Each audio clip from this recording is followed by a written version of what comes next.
Bracket से बाहर निकलने का कोशिश तो दिखाती है कांग्रेस। तो कृष्णा अल्लावरू के झोले से कब उनका नाम निकलेगा ये भी तो उनको बताना चाहिए ना। कहीं पर भी कोई घटना होती है तो निश्चित रूप से उसका निष्पादन करने के लिए बिहार पुलिस, बिहार प्रशासन तत्परता के साथ खड़ा है। अगर कोई अपराधी ये सोचता है कि वो अपराध करके बच जाएगा तो या तो अपराधी जेल में जाएगा, नहीं तो उसका एनकाउंटर होगा। युवाओं की भागीदारी राजनीति में आगे बढ़े, ये प्रधानमंत्री जी का सपना है। उस लक्ष्य में कहीं ना कहीं एक कंट्रीब्यूटर की हो कि नहीं फूलते कुसुम मात्र राजाओं के उपवन में, अमित बार खिलते हुए पुर से दूर कुंज कानन में, समझे कौन रहस्य प्रकृति का बड़ा अनोखा हाल। तो किसानों को समृद्ध बनाने की दिशा में हमने 2023 में एक सपना देखा था कि हमारा लक्ष्य था कि किसानों की आय को दुगुना करना। किसान सूर्य शक्ति योजना, किसानों से संबंधित हजारों योजनाएं, उसी का प्रतिफल उनको वर्षों तक उपेक्षित रखने का काम गैंग्स ऑफ राष्ट्रीय जनता दल के लोगों ने किया था। वैसी माताओं बहनों को संभ्रांत बनाने की दिशा में, वैसी माताओं बहनों को योजनाओं का लाभ देने में और वैसे परिवारों की आर्थिक स्थिति सुदृढ़ हो सके, इसके लिए लगातार मोदी जी का विजन है। नमस्कार, स्वराज पोस्ट में आप सभी दर्शकों का बहुत बहुत स्वागत है। मैं हूं करिश्मा और हमारे साथ मौजूद हैं बीजेपी के प्रदेश प्रवक्ता सुमित शशांक। इनसे आज बात करेंगे बिहार के जो मुद्दे हैं उन पर, इनका क्या कुछ कहना है। सबसे पहले हम बात करेंगे जिस तरह से नीतीश कुमार बिहार विधानसभा चुनाव नजदीक आते ही लगातार घोषणाएं कर रहे हैं। तो सबसे पहले बात करेंगे कि मुख्यमंत्री नीतीश कुमार जिस तरह से लगातार घोषणाएं कर रहे हैं उसको लेकर तेजस्वी यादव कह रहे हैं कि कॉपी कर रहे हैं मेरा। इस पर सुमित जी का क्या कहना है? देखिए, कविता है, उस कविता के माध्यम से प्रारंभ करूंगा कि लाखों बार गगरिया फूटी सिकन आई पर पनघट पर, लाखों बार किश्तियां डूबी चहल पहल वो ही है तट पर, तम की उम्र बढ़ाने वालों, लौ की आयु बढ़ाने वालों, लाख करे पतझड़ कोशिश पर उपवन नहीं मरा करता है। तो तेजस्वी यादव अपनी लाख हरकतें कर ले और लाख आरोप लगा ले, लेकिन विकास की जो योजनाएं आदरणीय मुख्यमंत्री नीतीश कुमार जी के नेतृत्व में आम जनता के लिए, गांव गरीब किसान मजदूरों के लिए जो प्रतिबद्धता एनडीए परिवार की है, माननीय मुख्यमंत्री नीतीश कुमार जी की है, प्रधानमंत्री नरेंद्र मोदी जी का जो सपना है, उस सपने को पूरा हम करके रहेंगे। और उस सपने के बीच में अगर कोई रुकावट बनने का कोशिश करेगा तो बिहार की जनता वैसे लोगों को जवाब देगी। आपने देखा होगा कि अभी हजारों योजनाएं जो हैं वो लगातार आ रही हैं। उसके पहले आपने देखा कि प्रधानमंत्री नरेंद्र मोदी जी का सीमांचल में आना होता है और मिथिलांचल के किसानों के लिए, सीमांचल के किसानों के लिए 50,000 करोड़ रुपए उन्होंने प्रदान किया। और मखाना उद्योग से जुड़ी हुई जो हमारी बहनें हैं, माताएं हैं, जो SC ST परिवार से आने वाली हमारी बहनें हैं, जिनको वर्षों तक उपेक्षित रखने का काम गैंग्स ऑफ राष्ट्रीय जनता दल के लोगों ने किया था, वैसी माताओं बहनों को संभ्रांत बनाने की दिशा में, वैसी माताओं बहनों को योजनाओं का लाभ देने में और वैसे परिवारों की आर्थिक स्थिति सुदृढ़ हो सके, इसके लिए लगातार मोदी जी का विजन है, नीतीश कुमार जी का विजन है, हम काम कर रहे हैं। तो सुमित शशांक, आप काफी लोकप्रिय हैं, युवा नेता हैं, चर्चा चल रही है कि आप मोतिहारी से चुनाव लड़ सकते हैं, इसमें कितनी सच्चाई है? देखिए, प्रधानमंत्री नरेंद्र मोदी जी का सपना जो 1 लाख सामान्य परिवार की युवाओं को राजनीति में लेकर के आना है, कहीं ना कहीं मैं भी उसी सपने से जुड़ा हुआ हूँ। तो मुझे लगता है कि ये पार्टी का विशेष निर्णय है कि पार्टी मुझे कहाँ से चुनाव लड़ाएगी, लेकिन मुझे लगता है कि जो पार्टी का निर्णय है, हमेशा मैं पार्टी के निर्णय के साथ खड़ा हूँ। आम जनता, गांव गरीब किसान मजदूर और उनके अंतर्गत जो युवा पीढ़ी है, उस युवा पीढ़ी को समाज की मुख्य धारा से जोड़ करके उस तक योजनाओं को पहुंचाना और उन योजनाओं में उनकी भूमिका सुनिश्चित करना एक पढ़े लिखे युवा का कहीं ना कहीं लक्ष्य होना चाहिए। भारतीय राजनीति में आने के दौरान मेरा हमेशा से यही लक्ष्य रहा। प्रधानमंत्री नरेंद्र मोदी जी हमारे आदर्श हैं और मुझे लगता है कि बिहार स्वर्णिम दिशा में उनके नेतृत्व में बढ़ेगा। अब ये तय करना कि कौन कहाँ से कब लड़ेगा, ये पार्टी माँ है, पार्टी तय करती है। मुझे लगता है कि एक सामान्य कार्यकर्ता होने के नाते मेरा कर्तव्य पार्टी की सेवा करना है और आम जनता की सेवा करना। अगर सुमित जी आपसे पूछा जाए कि आप कहाँ से लड़ना चाहेंगे? देखिए, जिस व्यक्ति का जहाँ से जन्म होता है, जो जन्मभूमि होती है, जो मातृभूमि होती है और जिस क्षेत्र से कहीं ना कहीं लोगों से जुड़ाव होता है, हालांकि बिहार भर से लोगों ने, बिहार भर के जो लोग हैं उन सभी के साथ में जुड़ा हुआ, ऐसा कोई जिला नहीं है जहाँ 150 लोगों के साथ में जुड़ा नहीं हो। तो मुझे लगता है कि ये बहुत महत्वपूर्ण नहीं है। महत्वपूर्ण है आम जनता के लिए काम करना।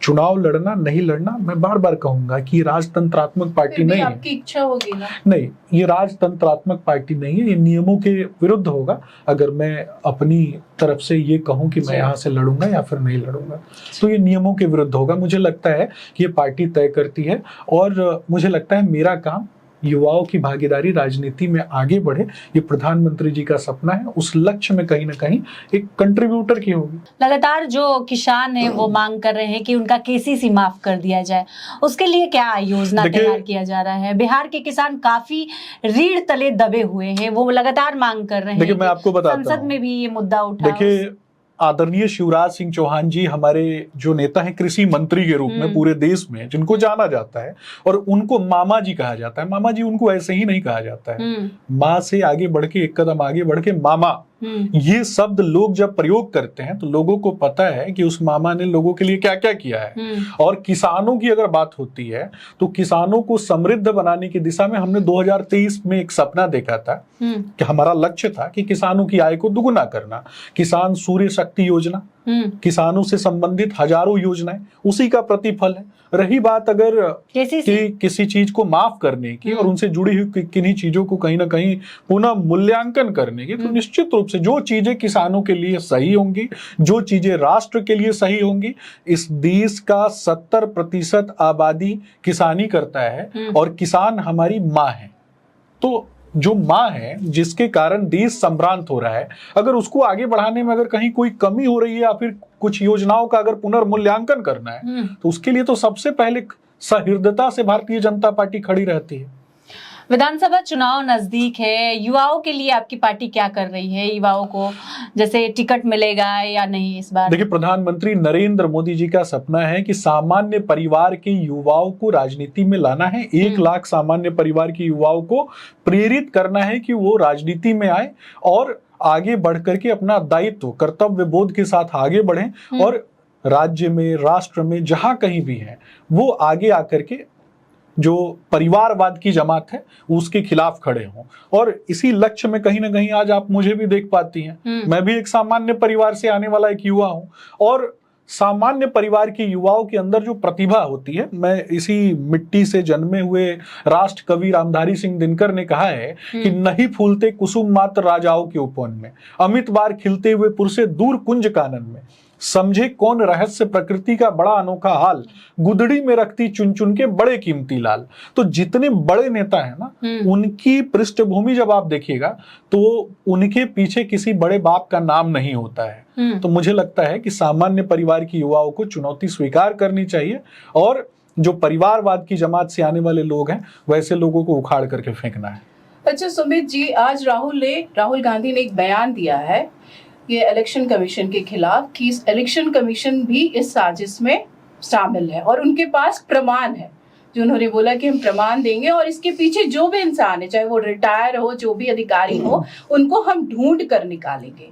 तो इसके बारे में आप क्या कहेंगे? देखिए, राहुल गांधी के वक्तव्यों का अगर आप तुलनात्मक अध्ययन करेंगे, आज से नहीं, भारतीय राजनीति में आने के समय से, तो बड़ा ही विरोधाभासी स्वरूप रहा है राहुल गांधी का। एक तरफ आपने देखा होगा कि दक्षिण भारत में केरल में एक दल है मुस्लिम लीग, जो कहता है कि हिंदुओं को मार करके उन्हीं के मंदिरों के आगे जिंदा जला देंगे और हिंदुओं को उन्हीं के मंदिरों के आगे मार करके लटका देंगे। राहुल गांधी विदेश जाते हैं और विदेश में उसी मुस्लिम लीग की तारीफ करते हैं, बताते हैं कि सबसे ज्यादा सेकुलर पार्टी अगर कोई है तो मुस्लिम लीग है।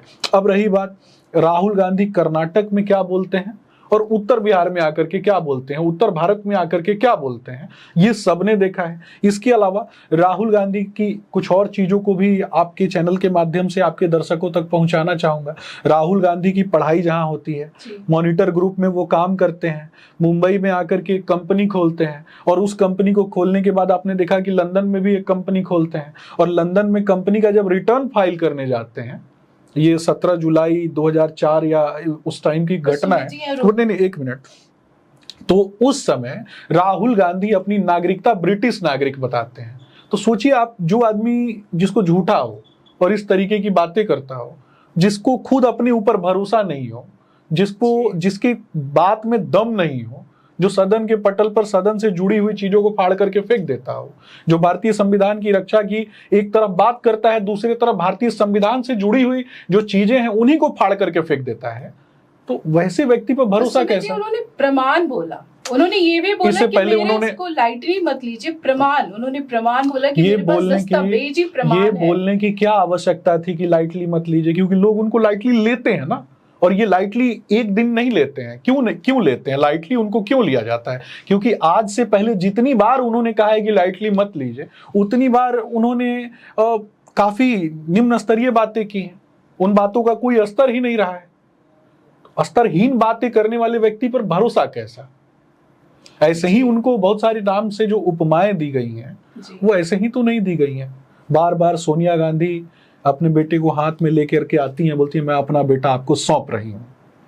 हर बार वो सौंपती हैं बेटे को, बेटा फिर निकम्मा निकलता है, फिर उसके बाद फिर अगले चुनाव में जाकर के किसी अन्य राज्य में बेटा सौंपती हैं, फिर वहां भी वो बेटा फ्लॉप कर जाता है।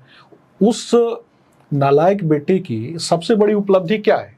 99 सीट जिस पर वो इतरा रहा है। लगातार मुकेश सहनी को लेकर चर्चा चल रही है कि मुकेश सहनी पर आपकी पार्टी यानी कि एनडीए डोरा डाल रही है, फिर से उनको लाने का हर संभव प्रयास किया जा रहा है। देखिए वो क्या हमारे ये बात सही है? वो हमारे साथ रहते हैं तो जीतते हैं, दूसरे के साथ रहते हैं तो हारते हैं, तो किसी व्यक्ति पर डोरा डालने की आवश्यकता है ही नहीं। हम काम करते हैं और आपने रामायण की भी चौपाई है, रामचरितमानस की चौपाई है कि कर्म प्रधान विश्व करी राखा, तो कहीं ना कहीं हम कर्म में विश्वास करते हैं। जो लोग कर्महीनता में विश्वास करते हैं, खास करके तेजस्वी यादव, तेज प्रताप यादव, वैसे लोगों के साथ कोई व्यक्ति 2 मिनट 4 घंटे 5 घंटे रह सकता है, लेकिन मुझे नहीं लगता कि आगे चल करके मतलब आप लोग मानते हैं ना कि बैठेगा। सहनी के पास वोट बैंक है? देखिए मेरा स्पष्ट रूप से मानना है कि भारतीय जनता पार्टी एनडीए परिवार जिसने आम जनता के लिए काम किया है, उसके साथ बिहार का गांव और अंतिम पायदान पे बैठा हुआ व्यक्ति अगर आज सपना देखता है, उन सपनों को पूरा करने की दिशा में अगर कोई आदमी बढ़ता है, तो ये भारतीय जनता पार्टी के कार्यकर्ता है, एनडीए के कार्यकर्ता है। और इस बीच में कोई व्यक्ति मुझे नहीं लगता दूर दूर तक कोई दिखाई देता है। जैसे चिराग पासवान, वो अपने ही पार्टी पे हमला करते हैं, सरकार पे उंगली उठाते हैं, सवाल उठाते हैं, वही वो प्रशांत किशोर की वाहवाही कर रहे हैं। प्रशांत किशोर से भी एक पूछा गया कि आपके पास 1 वोट है तो आप किसको देंगे, उन्होंने बोला चिराग पासवान को। तो इसको आप किस नजरिए से देख रहे हैं? देखिए प्रशांत किशोर का अपना निजी वक्तव्य हो सकता है, उनका भी बहुत सारे जगहों पे कंट्रोवर्शियल बातें वो करते रहते हैं, लेकिन अगर आदरणीय चिराग पासवान जी के संदर्भ में बात होती है तो मुझे लगता है कि उनकी बातों को तोड़ मड़ोड़ के दिखाने की कोशिश होती है। एक बिहार फर्स्ट, बिहारी फर्स्ट की जो बात वो करते हैं और अंत्योदय की बात भारतीय जनता पार्टी करती है, तो दोनों ही नारे एक दूसरे के पूरक हैं। हम लोग घनिष्ठता के साथ एक दूसरे के साथ हैं, और प्रधानमंत्री जी का जो अंत्योदय का सपना है उसमें एनडीए परिवार से जुड़ा हुआ प्रत्येक व्यक्ति, चाहे आदरणीय चिराग पासवान जी की बात हो, चाहे आदरणीय जीतन राम मांझी जी की बात हो, चाहे आदरणीय नीतीश कुमार जी की बात हो, हम सभी माननीय मुख्यमंत्री नीतीश कुमार जी के नेतृत्व में आगे बढ़ रहे हैं। कुछ लोग तोड़ने की जो राजनीति करते हैं वो अपना जो जाल है वो फेंकते रहेंगे। क्या उनका कुछ मतभेद चल रहा है सीटों को लेके? देखिए कुछ भी मतभेद नहीं है, एक ही चीज है कि हमको बिहार के लोगों के लिए कैसे काम करना है, इस दिशा में कहीं ना कहीं हम आपस में बात करते हैं और काम करते हैं। लगातार अपराध को लेकर सवाल उठा रहे हैं, उनकी सरकार है, एनडीए की सरकार, और उस सरकार पर हमलावर है, तो आप कैसे कह सकते हैं कि देखिए अगर कोई अधिकारी अगर अच्छे से काम नहीं किया, मान लेते हैं, तो उससे पूरे पुलिस महकमे के ऊपर आप आरोप नहीं लगा सकते। लेकिन वैसे अधिकारियों पर भी कार्रवाई होती है जो लोग त्वरित रूप से एक्शन नहीं लेते हैं, और अगर आज चीजें सामने निकल करके आ रही हैं, पुलिस तुरंत एक्शन लेती है। कोई भी घटना होती है 24 घंटे के अंदर पुलिस जो है वो एफआईआर कर लेती है। एफआईआर करने के बाद केस में तो नहीं, अपराधी वही बता रहा हूँ मैं, अपराधी जो हैं वो वैसे अपराधियों का इनकाउंटर भी हो रहा है। आपने देखा उत्तर प्रदेश में, आपने देख लिया कि बिहार से भागा हुआ एक अपराधी कैसे इनकाउंटर हो गया। आज सघन जांच व्यवस्था पटना में किस तरीके से चल रही है। अगर कहीं पर भी कोई घटना होती है तो निश्चित रूप से उसका निष्पादन करने के लिए बिहार पुलिस, बिहार प्रशासन तत्परता के साथ खड़ा है। अगर कोई अपराधी ये सोचता है कि वो अपराध करके बच जाएगा तो या तो अपराधी जेल में जाएगा, नहीं तो उसका एनकाउंटर होगा। जिस तरह से अपराध की घटना बढ़ रही है सुमित जी, ऐसा नहीं लग रहा है कि अपराधियों का मनोबल बहुत ऊंचा है? मनोबल अगर किसी अपराधी का बढ़ता है तो उसका मनोबल तोड़ने का काम हमारी सरकार और प्रशासन जो है वो करेगी। समाज में किसी भी तबके को, किसी भी वर्ग से आने वाले व्यक्ति को, समाज के किसी भी जो अंतिम पायदान पे बैठा हुआ जो व्यक्ति है, अगर उसको भी अगर कोई भी परेशान करेगा तो निश्चित रूप से, मैंने बताया पहले ही लाइन में बता दिया कि या तो वो जेल जाएगा वो व्यक्ति, या फिर उस अपराधी का इनकाउंटर होगा। बात करेंगे तेज प्रताप यादव की। तेज प्रताप यादव कह रहे हैं कि असली वारिस हम हैं, वारिस की लड़ाई छिड़ गई है। अब इस पर क्या कहेंगे? देखिए मुझे लगता है असली नकली, देखिए मुझे लगता है नकली है तेजस्वी। मुझे लगता है कि ये बताने की आवश्यकता नहीं होती है कौन असली है कौन नकली है। और मैंने पहले ही कहा था, मैंने पहले एक अपने इंटरव्यू के दौरान कहा था कि तेजस्वी के, लालू जी के भाई को कोई नहीं जानता, आने वाले समय में तेजस्वी यादव के भाई को भी कोई नहीं जानेगा।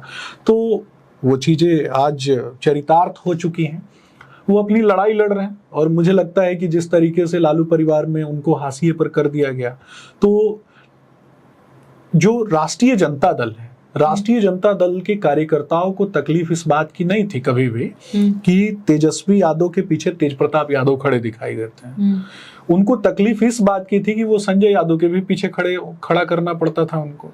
तो हरियाणा से आया हुआ एक व्यक्ति, हालांकि मैं उस व्यक्ति का एक तरीके से जो राष्ट्रीय जनता दल के जो कार्यकर्ता हैं उनको सीखना चाहिए उस व्यक्ति से कि हरियाणा से आकर के राष्ट्रीय जनता दल के जो करता धरता लालू परिवार है उसको किस तरीके से मैनिपुलेट करके पार्टी के ऊपर एक अघोषित कब्जा कर लिया गया। तो मुझे लगता है कि ये सारी चीजें कहीं ना कहीं तेज प्रताप यादव को पसंद नहीं आई होंगी।